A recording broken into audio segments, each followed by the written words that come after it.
Hello everyone and welcome to my channel. Today I'm going to talk about my top 5 books of 2025. I only read 56 books this year, so I wanted to narrow it down to 5. I didn't want to have like 10 books. I felt like that was going to be too much for this year. So I have my top 5, and the first one being The Secret History by Donna Tartt. This is such a beautiful book, and I feel like everyone loved this book. I was excited to read this. I read this in a dark academia reading vlog. This is dark academia with murder, like I think a lot of them are, I'm noticing. But this book, what I loved about this book is the atmosphere. I feel like I could see where these students lived and what like their campus and the events that were taking place. Like, I think it was just really good writing that I could see everything. Now, this does not have likable characters. It's not like I felt super connected to the characters and really loved them. They were pretty awful, but you really want to know what happens in this book. It like really grabbed me. And this is a long book. This is like 600 pages, and it didn't, over 600. It didn't feel like it because I was just like, I want to know what happens next. I want to stay at this university and hear our protagonists describe things. Like, it just, I feel like I'm not describing this book super well, but there is a mystery element to this. There's murder, there's this like almost cult-like group of people, and I understand why everyone loved it. It is a book that I think about, I think very fondly of, and I really enjoyed reading this book. My experience with this book was so good. My next book I've had since I first started getting back into reading, and I wish I'd read this sooner. Like, so good. And that is George Orwell's 1984. I just think I'm going to think about this book for a very long time. I could see myself rereading it. Like, I've already had this desire to reread it, and I just like read it. This reminds me very much of Fahrenheit 461 and what's the other one I was thinking of?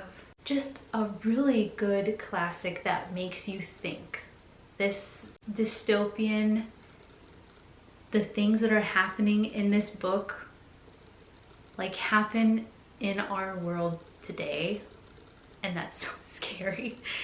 I was just watching this video of this man describing how George Orwell wasn't describing this dystopian future that like is so far away or that like wouldn't happen. It's like happening already. In this book, we're following a man who lives in this dystopian future where you have Big Brother that's watching you. You know, you can get in trouble for having original thoughts. You can get in trouble for your dreams. And there's a language called Newspeak, and it's this language that's always evolving, where the government, but they're called the, oh, what are they called? I'll just say the government. There's a name for them, but they take words out of the English language, because if you don't know that word, then you can't like have those feelings. You can't, if you don't know what the word rebel is and what rebel means, then you can't rebel. Like, that's the idea of like taking away these words, is like taking away freedom. It's interesting because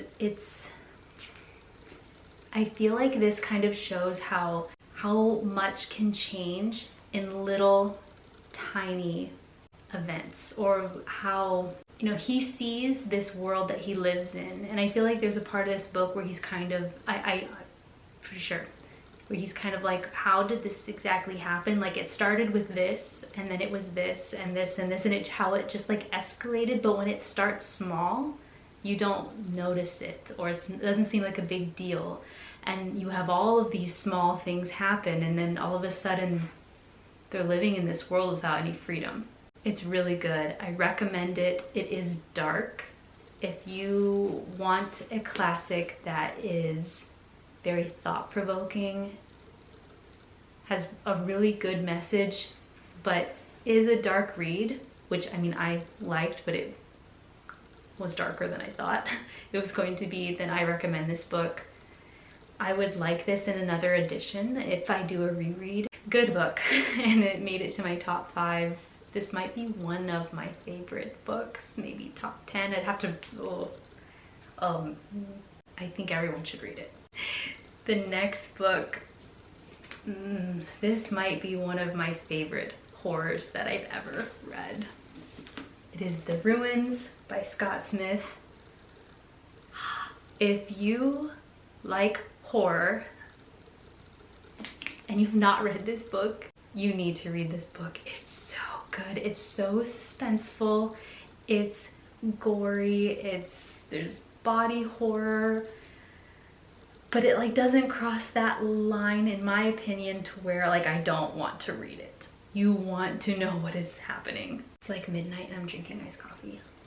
In this book, we're following a group of friends that travel to Mexico on like holiday, and one of them meets this girl who's an archaeologist, and she invites him to go to this archaeological find with like a group of people or whatever, and he likes her, so he goes. And it's been a few days. His brother, who's in this group of friends, is like, my brother hasn't come back, we haven't heard from him, we need to go look for him. So the friends don't want to go, but they're like, fine, we'll help you look for your brother. So they go to this very remote area where oh, I hope I'm not saying this wrong, but where like the tribes live, the locals, but like in the not forest, in like the jungle. And they go to this archaeological find, and the locals will not let them leave, and they're trying to figure out why, and they do, and it's awful. This book had me on the edge of my seat. It had me feeling like my skin was crawling. There was this sense of just like desperation, which I think is very, some of the worst kind of horror, when you know that there's like no hope for you. So, it kind of sounds awful, but it is a really good book. I really thought I was going to like this. I loved it. This, like I said, I think I'm looking at my horror books right now. This might be my favorite horror that I've read. I recommend it, especially if you're like me and you love horror. You need to read this book. And this cover, I love this cover. The next book is one of my most recent reads. And, oh, I should have said this at the beginning. I'm excluding any rereads, because if I reread a book this year, then it would have made this list. I don't want to talk about a book that I've already read like twice. So I'm going to not talk about this too much because it's the second book in a series, but this is one of my favorite books that I read this year. It is the second book in the Mistborn trilogy. I will say the first book is my favorite, but this one is a really close second. The fight scenes in this book and how Brandon Sanderson like created this world and this like magic system, it blows my mind. It's so cool. The metal and the abilities that these people have is just so unique. But the fight scenes and the amount of times that my jaw dropped while reading this and how I could so vividly see everything, it was amazing. Like, it was such a good experience reading this book. And I love the trilogy. I think the trilogy in itself is one of my favorite trilogies, but specifically book 1 and 2. But book 1 was a reread, so I'm not gonna count that. But book 2 was so good. Oh, like the betrayal and the lies. I recommend this series so much. Like, I want to read more from Brandon Sanderson. I want to read some of his like YA trilogy. I'm so curious to read more of his work, because after reading this, like, I think he's a genius. I loved this book. I have very fond memories of reading this, and yeah, I think everyone should read this trilogy. I've had the hardest time like finalizing my 5th book, because there are 3 that I feel are like equal, but I'm like going with my gut and like which one gives me the most like emotion. Oh, it's so tough. I'm just gonna go with my initial thought, like my initial gut thought is Intensity by Dean Koontz. This is insane. It's so fast paced. Like, I don't know that this is for everyone, and it's just crazy, this book.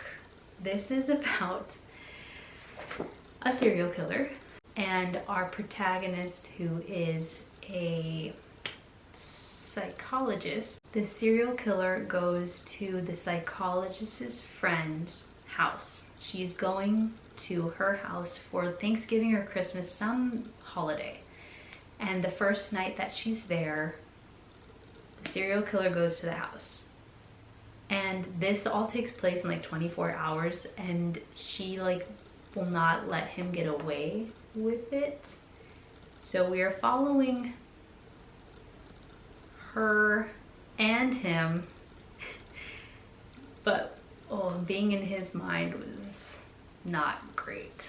He's awful. If you hear fireworks, I'm sorry. I almost picked Before the Coffee Gets Cold, Rouge, or Mona Awad's Rouge, or The Book of Lost Hours, because of how like emotional those books were and how they pulled on my heartstrings. However, I think this has to be it, because this is the best thriller. Oh, this is one of the best thrillers I've ever read. I saw a Riley Sager and I was like, oh wait, I don't know. It is definitely the most thrilling thriller I've ever read. Like, I had to put this down to like breathe, because I was just like, oh my gosh, this is like non-stop, like it was so intense. And if you love thrillers and like reading about serial killers and stuff, this was really good. I think I like Dean Koontz's writing. This is the 2nd book that I've read by him, and I loved the other one too. Like, I can so vividly see the other book that I read. But if you want a super fast-paced thriller, this is your book. I also really love this cover. This is a really cool cover. I went with this book because I think this got the most like crazy like reaction from me. I was like, oh my god. There were other books, like I said, that probably could have been on this list, but I really wanted to narrow it down to 5. So these are my 5 best books of 2025. I have a horror, a thriller, dark academia, a classic, and fantasy. I have a really good range here. I'm glad I did that. I didn't even realize that. Lots of different genres here. Very diverse. Thanks so much for watching. Stay tuned for my worst books of 2025. I am so looking forward to making that video. I hope you enjoyed watching, and I'll see you in the next one. Bye.